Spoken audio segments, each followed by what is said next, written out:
emizaneji emazire ebiro mwenda erikwihindura muri mukono tiimu za nkore zigerezeho kukora kurungi omu mizaano etari emwe n'emwe kuhangura emidaari hatarimu kikopo.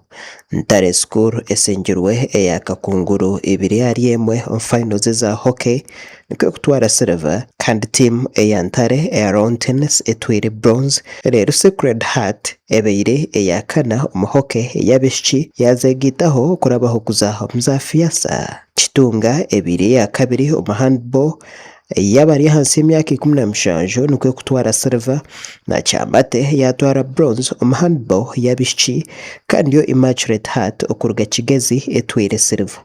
Abandi Jinja SS esengire St Mary's College Kisubi 27-20 okusindura gold ya rugby 15s omurundi gw'okubanza, kandi St Mary's Kitende esingire St Noah 49-2 okutwara basketball y'abaishiki, kandi tiimu ezindi ezisingire zihirwe ebikopo n'emidaari aha mukoro gw'okukingaho emizaano egi ogukurirwe Permanent Secretary Dr. Kedred Turyagyenda ohabwire abeegi okweharra kimwe ebitokooza bwongo. So I want to encourage everyone that has participated, whether you fell out on the first day or you came through to the last day, you are the reason why we are here.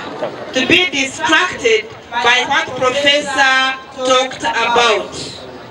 Don't believe lies that you can only be powerful when you are drunk or high. That's a lie.